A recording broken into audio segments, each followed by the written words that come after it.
Welcome to the Bible Made Clear.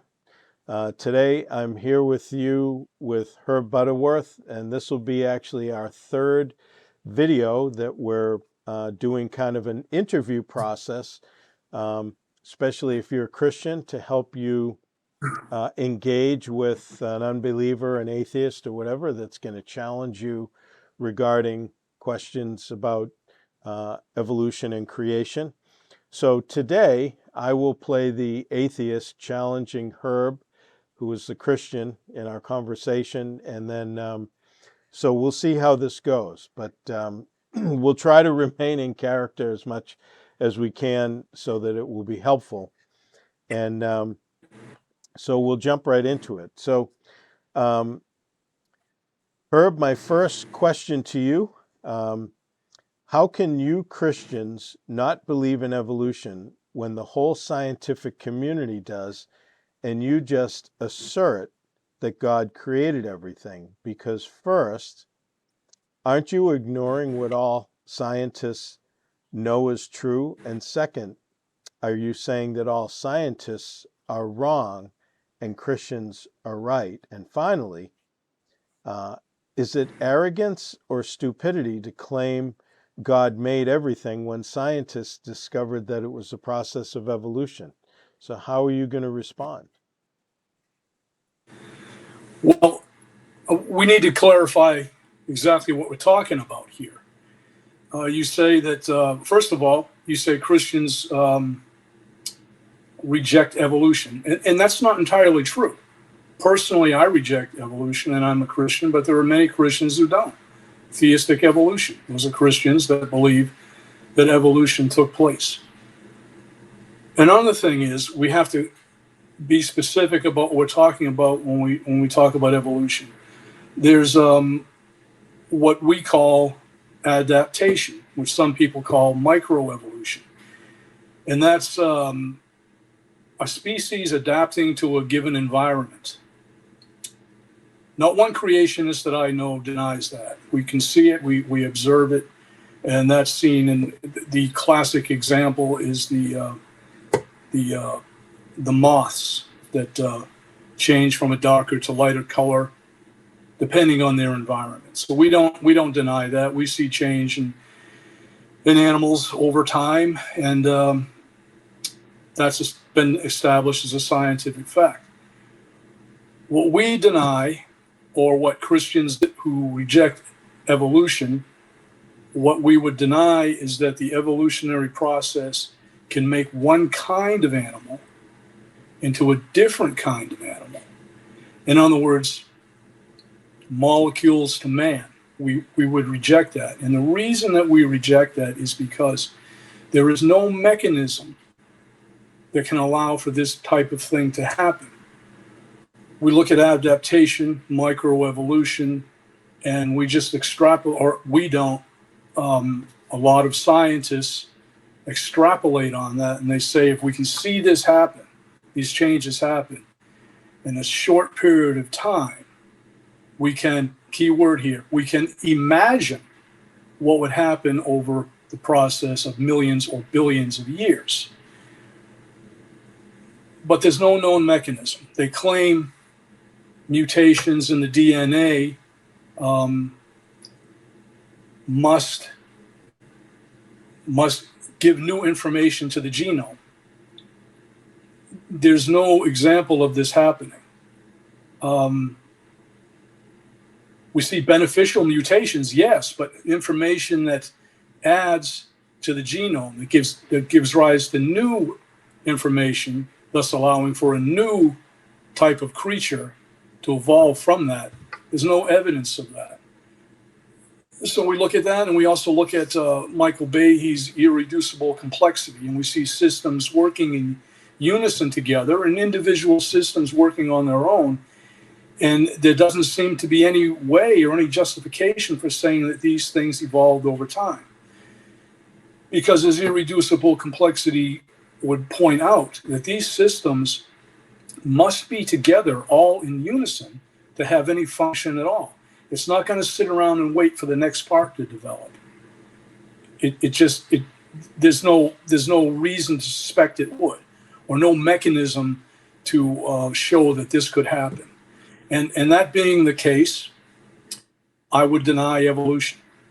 So, um, you don't think that natural selection is the mechanism whereby evolution takes place? Natural selection is the mechanism by which adaptation takes place. How different creatures respond to their environment and the changes that take place in them by selecting certain features that are beneficial. Cold environment, long hair for a bear or a dog or any other animal at all. These are the features that would be selected for that, and thus we would see the disappearing of shorter-haired animals in a colder environment, and longer hair being the thing that allows them more survivability in that environment. So, yeah, natural selection works in that way. But natural selection, it selects. It selects from what's there. The information that is in the genome is selected for a particular environment. As far as natural selection creating new information that puts new information into the genome, there's no reason to think it does or to say it does. There's no evidence of that at all. So, So no, natural selection doesn't create; it selects. so you're saying that the scientists that study this and write papers on it and everything, are you saying they don't know what they're talking about? I'm saying that they don't have the proof that would be required to make this theory into a scientific fact. It's not there. Now, I'm not going to say that evolution, the idea of it, is a stupid idea and it has no basis in reason, because it does. We look back at the time of Charles Darwin, 1859, and he publishes Origin of Species. At that time, through his observations, I think it made perfect sense. And certainly what he saw in the adaptation of animals in different environments, and not knowing the complexity of life at that time, based on the information that he got, I would have agreed with him. This is something that warrants investigation. So the idea is a pretty good one. And it was founded in scientific observation. But those days are long gone. And we've acquired a lot more information in biology. And we know now the complexity of the cell that Darwin had no idea about. And DNA within the cell, that is, far more complex than anybody at his time could even dreamed of it being. And I think over time that this is really not a justifiable stance to take. Now, it's widely accepted, and everybody is taught it in all the schools. People now, this is just the truth. Anybody or most people in the sciences today would have a great fear of publicly stating that they reject the idea of evolution. Now, there are those that do, and they get ostracized for it. But it's much easier to go on with your career by not questioning it, just accepting it as fact, and moving on from there. And I believe that's why it's hanging on like this. But I do think that more and more scientists are coming to understand that this really isn't a valid idea. Now, I know a lot of people will get very upset about that, and they'll deny this, and there'll be a lot of arm waving and insults thrown. But I just, right down to my core, I just cannot accept this. And this is not because of my acceptance of the Bible. Outside of that, just looking at it scientifically, I gather all the information I can. I read books on both sides of the subject, what they all have to say, and I can't see it as acceptable. Do you know any scientists that used to be evolutionists that aren't anymore? I do. I know of some. I know one of my favorite ones is Dean Kenyon. And that's quite a story there. Dean Kenyon, I know you and I have talked about him. he was an evolutionist. And it was in the late 60s that he was writing a book called Biochemical Predestination. He was one of the leading evolutionists at the time. And it's quite a story. He's a professor, and he was teaching his classes on chemistry, and he had a student that came to him who told him about this guy, Arthur Wilder Smith. And he told him about a book that he had written about this very subject. And he said he was having a lot of thoughts about biochemical predestination and the origins of life. And Dean Kenyon must have had some respect for the student, because the student asked him to read the book. And, I'm sure he was a very busy professor, and he probably gets asked to read a lot of books, but he said he would read this book, and his feelings at the time is that he would read it for the student that was really pleading with him, I guess, to read this. He figured he'd read it and he would just dismiss it, and he would explain to the student where it was all wrong. Well, he read the book, and he was quite amazed by what he read in there and what Wilder Smith had to say. Wilder Smith being, at that time, he was probably the most respected PhD in chemistry in the world, and very brilliant man. There's no way, even, people can reject his science, reject his opinions, but nobody can say that he was not a brilliant man. So he read the book, and he found himself having problems himself. He was starting to second guess himself. And this is a man who up to this point had dedicated his life to evolution and, the origins of life. And that's what he was determined to prove and find the answers to. He was so taken by this book and what Wilder Smith had to say, he arranged to have a meeting with him. And he met with Wilder Smith, and they talked. And it didn't happen right away, I guess, but in short order, it turned out that Kenyon rejected his old ideas on evolution and origins of life. And today he's a young earth creationist.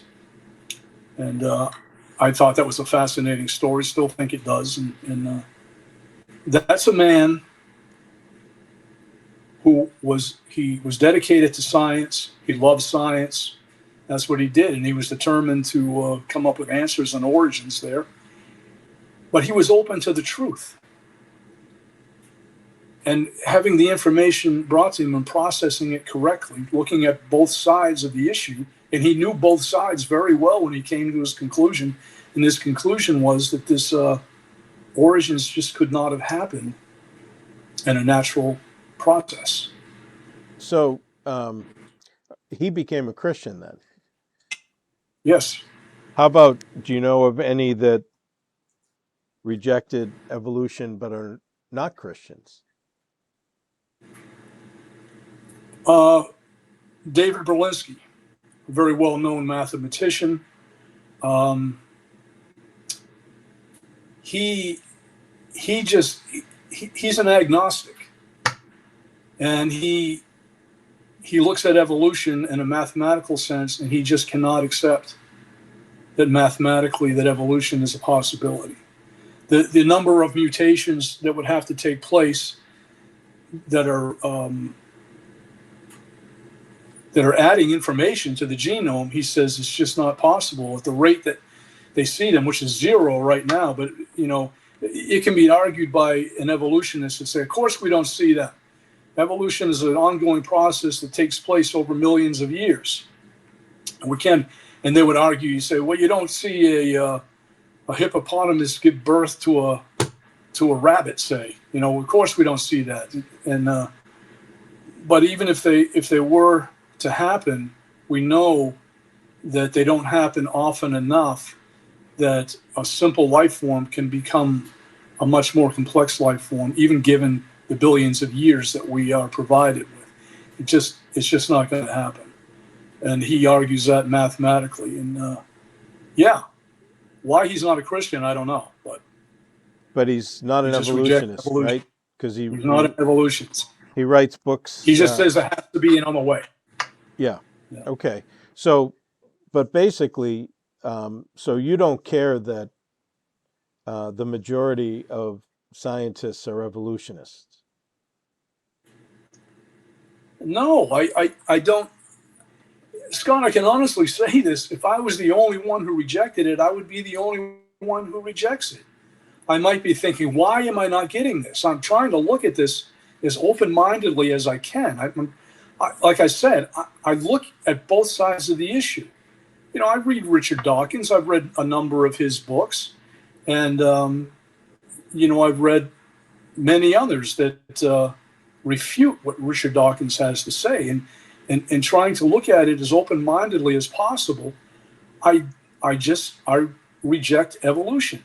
Now, there are plenty of Christians who buy into evolution and they say, well, this is God's way of bringing life about and how we see the diversity of life that we see today. And I guess if I saw some hard evidence of that I could buy into it, I'd probably join them and say, yeah, that's how God did it. But I'm not going to say that because it's just, to me, the evidence is not there. So if, Um, but if a species can have changes within itself, why can't you extrapolate that to have changes outside of itself? because there are limits to the changes that can take place in a species. We know, you know, from breeding, you know, we're very familiar with the breeding of dogs. We we see we can start with small dogs and breed them to be bigger, or big dogs and breed them to be smaller, and we see that. But they're always dogs. They never change from anything other than a dog. We also see that we can only get the dogs to a certain limit. They become so big, and that's it. We also see problems with the dogs as they get bigger. We have a lot of problems with them, and a lot of people know that um, there are problems. Like, you know, you can have hip dysplasia in bigger dogs, and there's just a lot of problems with that. They're going past what they were actually intended to be, and we take them past that point. We can breed vegetables. You see tomatoes get bigger, they get redder, but they're always tomatoes, and they can only get so big. You know, the biggest tomato is the biggest tomato, and that's as far as it goes. And go the other way too, get smaller and smaller, but only so small, and that's it. So there are limits. In other words, a giraffe will always be a giraffe, and we cannot turn a giraffe into a new kind of animal. So you don't think that the giraffe's neck just evolved over time so it could eat food off of the tree? Uh, no, I don't. I don't believe that. I think that we have a very wise God that intended them to do what they're doing today. And we have things. You know, the giraffe is a good example that you talk about. Um, Evolutionists will point out that the laryngeal nerve in a giraffe, it goes way down too low and into the lungs. And what kind of a designer would design a nerve like that? What a waste. And then, you know, I look into that and I said, well, that's a good point. You know, why such a wasteful um, thing? Why would the nerve come down like that when it doesn't have to? And then I read about that, and I read about all the other nerves that branch off of that nerve as it gets down lower into the area of the lungs and all that. And I said, well, that's a pretty good design to bring it down that low so that others can branch off of it and be useful. So I Now, kind of shot that. now, Um, why do you assume that it's designed? Because Francis Crick, who was the co-discoverer of DNA, who remained an evolutionist after the discovery, said that people need to remember that when they are looking at biology, that it is not designed. And he made a point of the fact that you need to keep reminding yourself that what you're looking at is not designed. So why would you call it design? well, I would ask him, why do you make it such a point that you need to tell people not to not forget that this is not designed? Well, I because think it it's sure because, looks like. well, it's probably because the creationists came along and just wanted to try to make it look like God created everything, don't you think? Um, just wanted to make it look like God created everything. Well, isn't that what you guys do? You just want to try to make a you want to make it look like God created everything, so you Well, look. we don't make it look like God created anything. I think God Himself made it look like He created it, and I think that's a witness to Himself. We see things that are obviously designed. You look at the eye; it's so complex, and then we go back to irreducible complexity there. It's an amazing wonder to look at an eye and how it functions. And now, in the evolutionary view, that this eye had to evolve several different times over a number of species, and I think that's quite phenomenal that such a thing happened by random chance through mechanisms that we have no evidence of.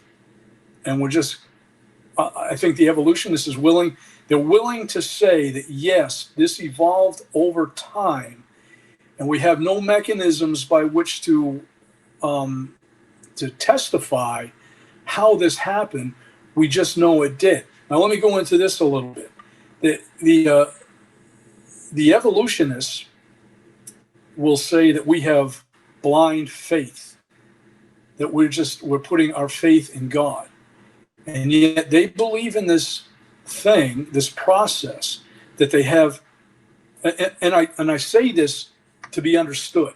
They have no means of explaining how these things evolve over time because we have no way of knowing how a mutation can add new information, new beneficial information to the genome that can create a new animal over time.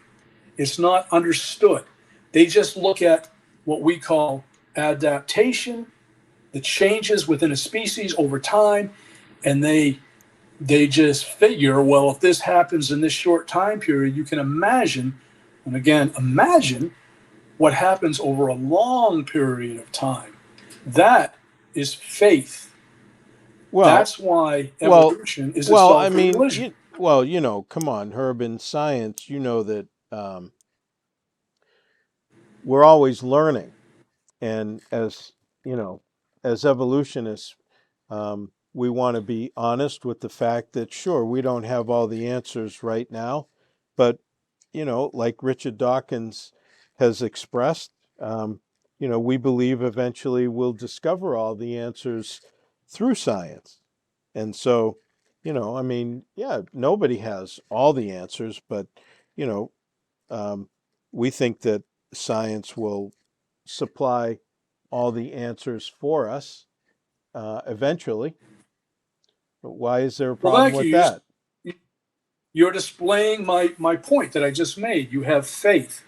You're putting faith in science that one day you will have the answers. Although you don't have them now, you one day will. And um, although there's no mechanism to explain how evolution takes place, there is a lot of information that we have available that makes it appear that it would be an impossibility for that to happen.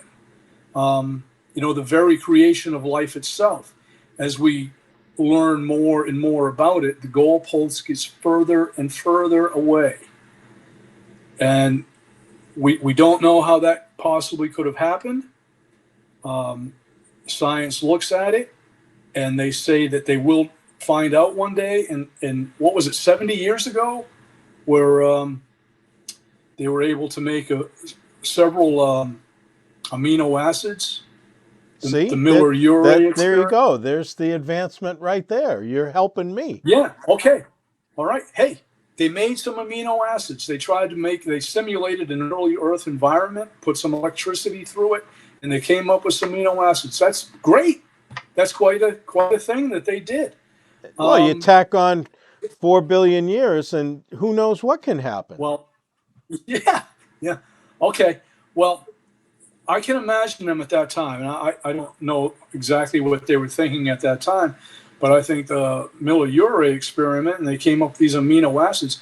I'll bet you they thought they were right on the doorstep of discovering how life was formed. Um, so they went to work, and here we are 70 years later, and all we've discovered is that we really don't know anything about it. We just don't. Well, We're not close. In well, a sense, we're further away now. why do you say that? I mean, maybe in 1 billion years they'll figure it all out. Yeah, yeah. Well, even if they figure it out now, Scott, I think there's been enough time, enough manipulations, enough experiments in the lab, the things that they're doing in the lab today. If they were able to, in a lab, create a living cell at this point, we got to consider what they've gone through. Some of the most brilliant minds in the world are working on this. And they're coming up with all kinds of ideas. They're trying to think of environments where this could have happened. They're trying to create those environments to the best of their ability. They're putting all kinds of things together, molecules, chemicals, bringing all these things together. And thus far, they have not been able to do it. Now, if they were able to do it, I would argue and say that doesn't do you any good. Because I'll give you an example. We understand how a car works, and we can put together a car in a factory very easily. It's done. Thousands of them every day are Sure. being produced around the world. We understand how that happens, and all the parts come together and they work in unison to drive you to wherever you want to go. The problem with that is that that's an intelligent design. Those are minds working to take these materials and bring them together in a way that's meaningful. So, do we successfully put the car together from all these different materials? And can we stand back and say, oh, well, now we can accept that this car could randomly come together and function in nature without any intelligence behind it? It'll just come together. No, you'd be laughed out of town. You'd be ridiculed for saying such a ridiculous thing. Well, we're talking about a prokaryotic cell, the simplest form of life that we know, and it's infinitely more complex than that car. And we're saying, well, right now, we cannot do it in a lab with the most brilliant minds in the world, all working together with controlled environments, trying to get this to work out. We can't do it. Now, if one day we could do it with all these experiments in the controlled environments and putting certain things together at certain times, would we say, aha, now we know how it's done, and certainly this could happen randomly in nature? That would be even more ridiculous than saying the car came together in nature. Well, could you substitute the intelligence that is going into making the car with time? Because time can do a lot. I mean, a lot of things can happen in time. You can only imagine. Well, you gotta remember now, when we're dealing with a cell coming together and forming life, this is all prebiotic. The Darwinian mechanisms are not at work here. So there's really no difference between that cell coming together on its own and the car self-assembling. There's no claim to biology at work. Biology doesn't exist at this time. So no, I can't. And this is where one of the main reasons I'm a Christian, and what really caught my attention to all of this, was that the claim by the atheists, whether they say it outright or not, but what they're saying is, if you take a bunch of material that we don't know how it got there, but it just did, we know that. But if you pile it up somewhere, maybe I'll even let you sprinkle some water on it and strike it with lightning if you want to. Do anything you want to it. In time, random processes without any intelligence behind it at all, you're going to have life spring out of it. And if you come back in a few billion years, you're going to see thriving cities.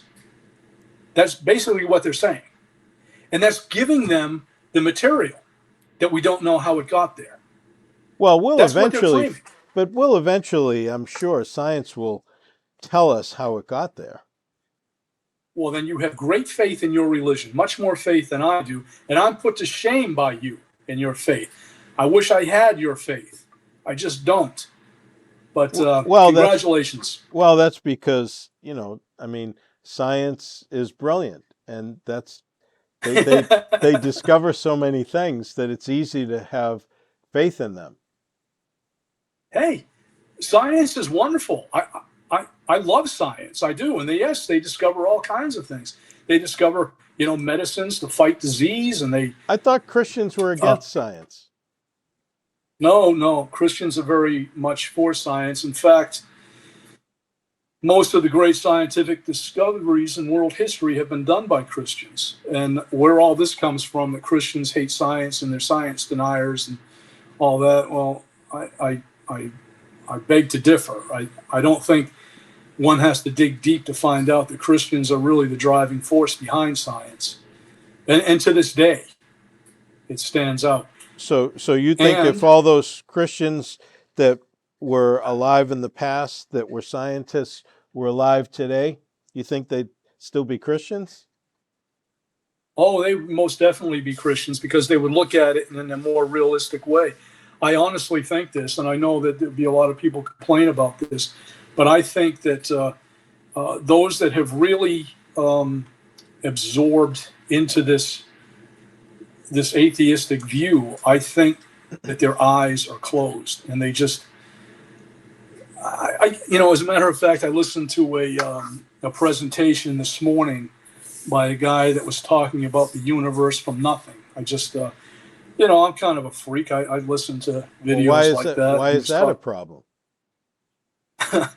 Well, he was explaining, and he was very, very. I'm sure he's a very intelligent man. Herb, if there's no God, the universe has to come from nothing. Yes. The violation of the conservation of energy, as he was pointing out, is not a problem. Because you see, if you start with nothing, that's really not nothing. And he was talking about virtual particles popping in and out of existence. And I'm listening to him, and I'm trying to be very careful. I'm listening to what he says, and I want an explanation about this. Nothing is not really nothing. You have things that are popping in and out of existence, and the violation of the conservation of energy is allowed as long as you do it quickly enough. He explained to me that if you have zero, that's the same as saying +1 -1, or a -1. So you have a +1 and a -1, there's zero. So see, that's nothing. He doesn't explain in the video, well, you have the 1 and the -1, those are things. And then he comes back, I'm sure he would say, well, it's the same thing. And I would say, well, you're violating the law of the conservation of energy. And he would say, it's okay as long as you do it quickly enough. Well, you got to start somewhere, right? Yeah. Okay. Yeah. So you got a $10 bill in your pocket. I can steal that from you as long as I put it back fast enough. Is that the same as not stealing from you? Like I stole it from you, and then I put it back in your pocket within, say, 5 minutes. So is that like that justifies me, and it's like it never happened? Well, yeah, as far as I'm concerned, because I didn't see you take it or put it back. Yeah. But the act is still alive. It's still there. I did it. And so, Scott, I'm not saying, the thing that bothers me, and these are intelligent men that are saying these things. Lawrence Krauss is a brilliant man. Stephen Hawking was a brilliant man. I'm not denying that. Much more intelligent than I am. But I listen to what they say, and I'm beside myself. So wait a minute. I'm like, are you listening to yourself? But so you're trying to What's say that? are you trying to say that guys like this are not making sense? I am saying exactly that. Yes. Wow. I mean, these guys are the authority, Herb. I don't know. I mean, Yeah, how can you not yeah. trust them? Well, a quote from John Lennox always comes to mind, and I know you've heard this from me quite a number of times, and I'm going to say it again. John Lennox said, "Dribble, even when coming from the mouth of a brilliant scientist, is still dribble." And that's what I was hearing this morning was dribble. Some of them are, they seem like they're pretty good guys, like you could have a conversation with them and but others are just arrogant and just mean spirit, like Lawrence Krauss. I would never even try to talk to him. He's a mean spirited guy, and just the things he says, he knows what he's saying is ridiculous. And when people come against him, he calls them like arrogant philosophers. And it's like, you know, Lawrence, what you're saying is idiotic. You're a brilliant man. I confess it, much more than myself. But what you're saying is idiotic. But if we weren't Deal with it. there at the beginning of the universe, how are we to know how it happened? Well, you know what? We don't. We don't. But we can use our God-given brains, common sense, logic, and reason. And we have to know that something had to exist outside of time and space for time and space to exist today. And that something that was outside of time and space had to be intelligent and have purpose and have design in mind. And it's far more than we can understand, because it's trying, I often say this, start here, think of infinity, just infinity, whether it be time or direction in space, think of infinity.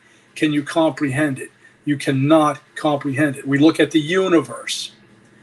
We don't know where it ends or if it ends. We look deeper and deeper into space. We're looking deeper now than we ever have with the new Webb telescope. We're seeing things that we never saw before. We see no end to it. It just goes on and on. Can we comprehend that? And if there is an end to the universe, we were talking about this the other day. If there is an end to the universe, what's beyond the end of the universe? What is space expanding into if it's constantly expanding? What is it expanding into? We can't begin to comprehend that. Now, I listen to some of these guys, and they act like this is all very reasonable to them, and they have a good handle on it. Nobody has a handle on it. Nobody can begin to have a handle on it.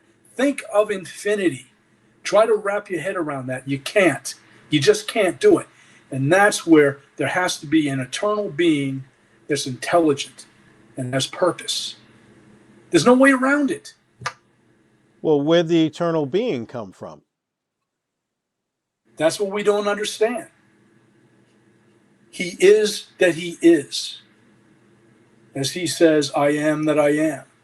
He just is. Well, We don't understand that. that's quoting the Bible now. I mean, if you believe that stuff, but Yeah. see, that's the problem. You guys always jump over into your religion instead of sticking with the Yeah. scientific facts. Well, for me personally, there were a lot of people that start with the Bible and look outward, and I think that's wonderful. And to be quite honest with you, I wish I had more of that. That I started with the Bible, and I looked outward at the world through that lens, but I didn't. As a young man, I was never an atheist, but I never gave religion much thought in my younger years. And I believe in God, but you just try to be the best person you can be, and hopefully, when you stand before the Lord, He puts your bad stuff on one end of the scale and your good stuff on the other end of the scale, and hopefully it weighs out right, and the good just edges out the bad, and you get in. Okay, you get a stamp on your forehead or whatever. You're in the door, and that's basically how I looked at it. Well, how else could it work? Now, what's that? Well, how else could it work? Yeah, yeah. Well, if we read the Bible and take it seriously, there's a much better way, and a way that you can know. And Yeah, but that's if you believe but all that's that stuff. yeah. Well, you have to come to a faith in that. And my faith came from outside the Bible and looking. I had a dramatic moment in my life. It wasn't the time that I was saved, but I was I used to, when I was in my early 20s, I was in the Air Force, and I used to read a lot of Stephen Hawking, and I was fascinated by him. And he just knew so much about the cosmos and all. And I'd read about that, and I had quite an interest in it. And I was reading one of his books one day, and I came across a line, and he was talking about the cosmos, and he said we can come up with these very elegant equations that describe what's happening out there throughout the universe, and they're wonderful equations that describe all of these things. And he said, but what is it? This is Stephen Hawking now. What is it that breathes fire into these equations, which are just numbers on paper? What breathes fire into them and makes them come alive? And I remember specifically, I was sitting in a chair with my arms over the leg of the chair, just kind of leaning back, and I just thought, wow, what is it that breathes fire and makes it all meaningful and makes it come alive, makes it real? This is just a mathematical formula, but we look out there and we see it in actuality. We can look out at the night sky, and it's really there. It's not just a mathematical equation, it's there. How did that happen? And it just made me think. And I think at that point, that's when my journey really began. I started really thinking about that and looking at these things and looking at what Stephen Hawking said in a different light, and thinking about free will. Do we have it, or is it an illusion? Is everything predestined? Started to look at those things, and I started reading more. My reading came more away from that and into other areas, and I started questioning things. And it was around that time I always accepted evolution to be true. I was taught it in school. I went to a Catholic high school. I was taught it there, and even in grade school, I was taught evolution is true. So they call it the theory of evolution, but we know enough now. We know it's true, and I just okay. That's the way it is. That's the way it was, and like many others in my Catholic high school, we believe in God and we believe in evolution, and that must be how it was done. I never really thought about how this affected what was taught in the Bible, or more specifically in Genesis. And then I heard about people that rejected evolution, and I thought of them as being fringe nuts. Much as we think of flat earthers today, which I am not. But I thought about them as being people that just didn't, they were just rejecting reality. But I don't know how it all started, but I started looking into it myself. And as I read more and read some of the claims by these people that were rejecting evolution, I started to realize, hey, they really have something. I wasn't trying to defend anything. That's the advantage I had. I wasn't an atheist trying to defend atheism.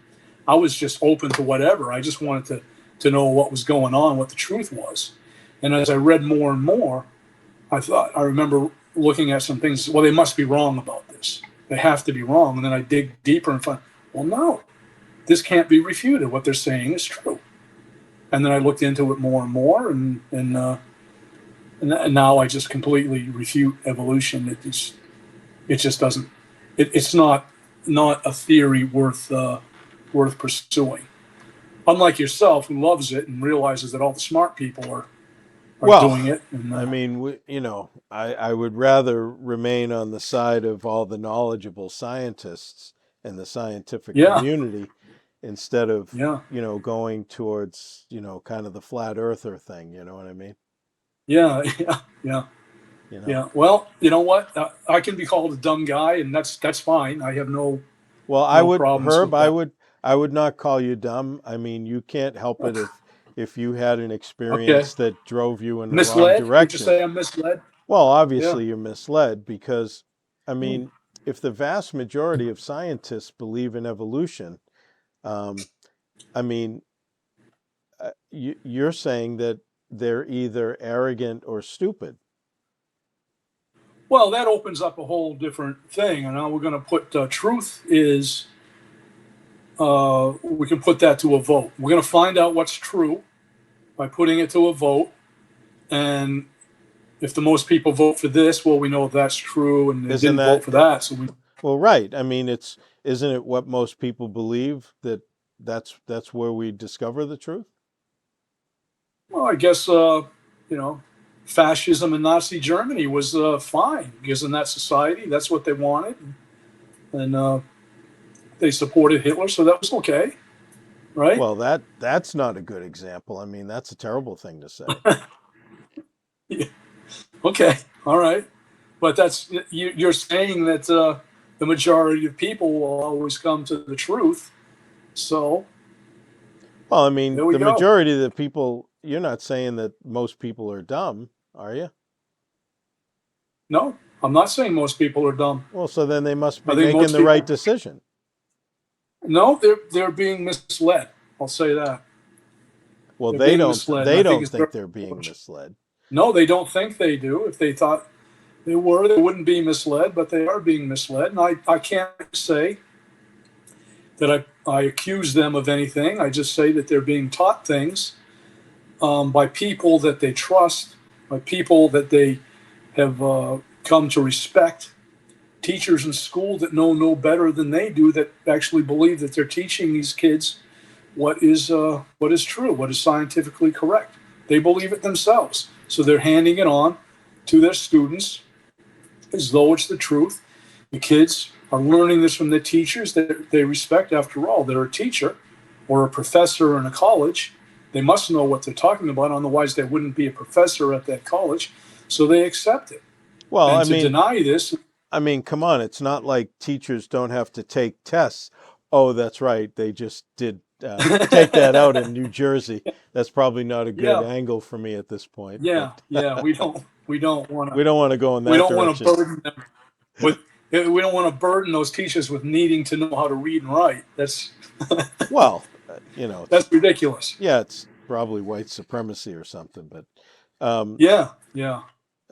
anyways, so I'll break character now.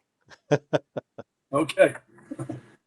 Um, I'll tell you though, it's very easy. I don't know if you found it, but it's very easy to play the atheist evolutionist because you don't really have to like stand on anything. You just go wherever you want to go. You know, Right, I mean, you talk about right, the Bible, I can say, well, it's just your experience, and you had a right. epiphany, or that's a personal thing, or you know what I mean? Hey, you got the majority with you, man. No, but I'm saying that, I mean, but this is what we're faced with. We're faced with people Yeah, that um, will not kind of come to a place where they say, yes, the truth is absolute, and we need to agree on certain points in order to have a meaningful discussion. Because as you were talking about stuff, I was sitting there and I was thinking, well, I could say this, I could say this, I could say this, and almost everything that I would say to you that would just force you into answering another question would be absolutely meaningless. yeah. In other words, Well, I could that's it, the it would advantage. just be meaningless. Um, and I'm not trying to say that people that are atheists or evolutionists can only come up with meaningless things. I'm just saying that when you're trying to develop an argument from your position in saying, look, there's only certain things that can be, right? Like when you were Yeah, talking about the fact that, you know, um, there's obviously an an original uncaused cause, right? That the being that we call God. I mean, obviously, I can take the Lawrence Krauss argument saying that it's a quantum vacuum and um, well, we don't really know. See, I kept saying, well, we don't really know, and who really knows, and because that's what skeptics do. They just dismiss everything, so that they can just believe whatever they want to believe, and then they call it scientific. yeah, yeah. You can just come up with whatever you want to. Yeah, It's yeah. it, So it's another quite an advantage. in other words, you have a very narrow playing field because you're dealing with Right. reality. I'm just Right. I speculate on anything I want. Well, that's probably because of this, or Yeah. probably it It, doesn't it's really quite an matter. advantage. Because you know why? And Because we're always learning. yeah, yeah, yeah. And, this is the truth about it. When you take a creationist view, we don't have all the answers. We most certainly do not have all of the answers. But we know that what we're saying is truth. And when we speak, and I think, one of the things I find in creationists when they speak, and I can't say this about all of them. I'm sure you'd find some that are not quite straight when they speak, but I find that most of them are very honest people, that they just say what they know to be true. And I see in those that come against them, I see some real deception. And I see things that are expressed in ways that are less than honest, I would say. And they're not being honest with themselves. And it's difficult, and you get this too. When you speak about evolution and not accepting evolution, their number one thing is to say, well, you're not accepting evolution is exhibit A, the perfect evidence that you don't understand evolution. Well, you know, then tell me, what am I missing? I'm always available for someone to explain to me what is the thing that I am missing that convinces you of the truth of evolution, the reality of it. Tell me that thing that I'm missing, that I don't understand. Please try to to enlighten me on this. Well, I've been looking for years. I've read some of the best evolutionists there are, and I'm not getting it. I don't see it. I don't see the mechanism that makes it work. Well, you know, I mean, obviously, I was making the appeal to authority. Since most of the scientific Right, community believes in evolution, then everybody should, like you said. So now we're putting truth to a vote. Hey, right. 51% of the people say there's no gravity. Oh, gravity's gone. But Okay, yeah, yeah. yeah, two and two is eight. Uh, well, Yeah, 60% say it is. Apparently, that's what's going to come out of Portland and New Jersey, but um, yeah, yeah. with the way they're going. But I guess here's playing the other side is interesting because see you have a very narrow lane to run in because you're playing by the rules. In other words, words and concepts have a concrete meaning for you. From my side, it doesn't really matter. Now, I know that there are some evolutionists and atheists who would say, well, that's not fair because words and concepts do have meanings for us, but yet, um, you know, what they don't do is they don't account for the fact that most of the arguments that they develop require God's existence because they need a framework where God exists, that truth is absolute, because most of the time they violate the laws of non-contradiction. And in science, most of the times they ignore the law of causality. I mean, you can pretend that the law of causality wasn't there in the beginning and then say, well, now we have to go by the law of causality now that we're here.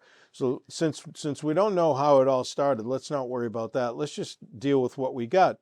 But you do have to go back and say, well, I mean, if we're functioning and everything we know exists and functions based on the law of causality, and nature is goal directed, and it's fine tuned, and that's why we can always know the results of something because of its consistency and everything else.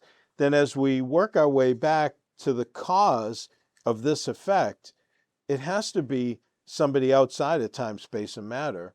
And then obviously, like you were doing, if you define it as a timeless, spaceless, immaterial, you know, all powerful, all knowing, moral, purposeful, being, well, obviously you're starting to describe God. So, um, so, but that's going from the effect, working our way back to the cause.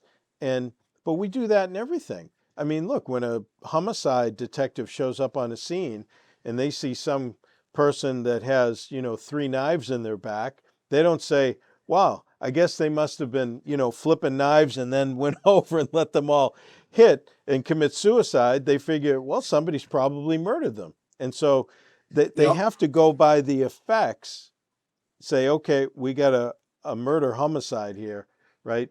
So they go by the effects. Now they have to find the cause.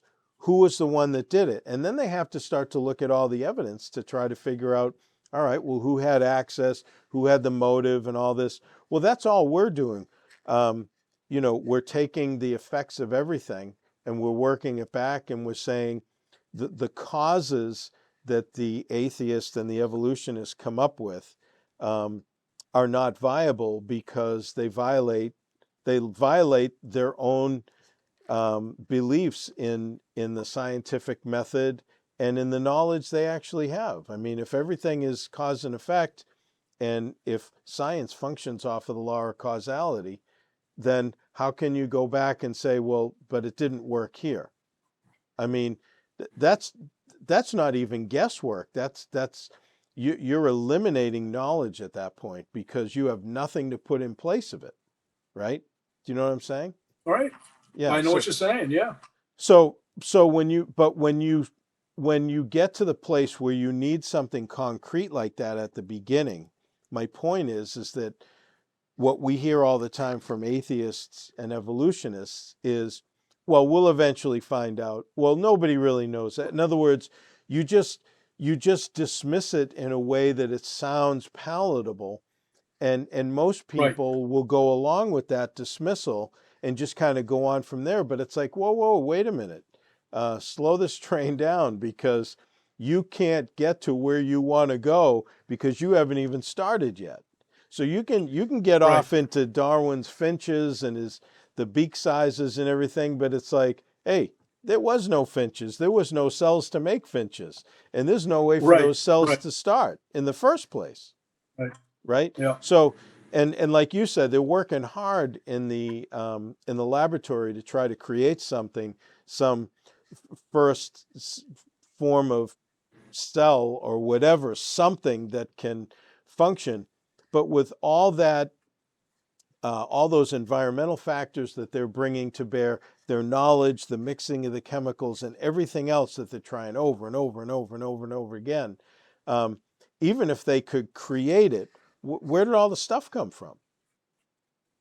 Well, that's it. And when you look at life, you look at it under the microscope, we can identify all of the pieces that are there. But how do we bring it together? What's missing there? We can go, it's all made up. We can go right to the basics. We can look at quarks. And quarks come together and they form protons and neutrons. And we have electrons, and those all form an atom. And atoms come together to form molecules. And molecules are put together to form, amino acids, and amino acids to proteins. We see all that. We understand all that. So why, having that understanding of all these basic, elementary particles and molecules, why are we not able to put that together in some meaningful way? We have the model right there. It's right in front of us. We can examine a living cell. We see exactly how it's put together and all the parts of it.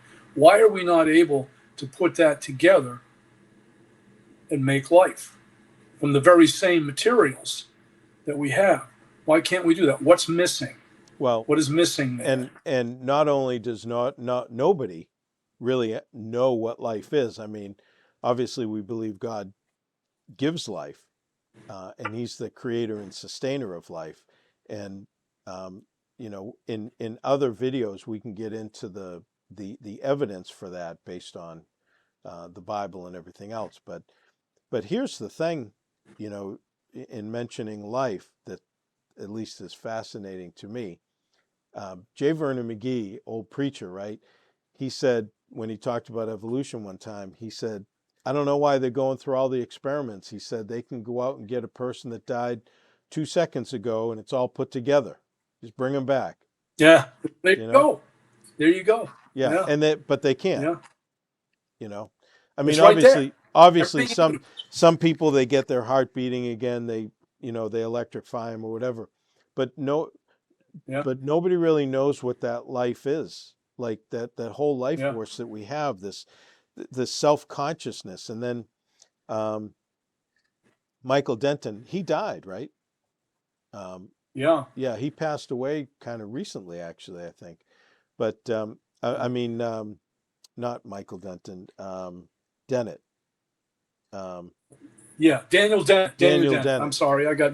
Yeah, Yeah. um, Daniel Dennett, and Yeah. A few months ago.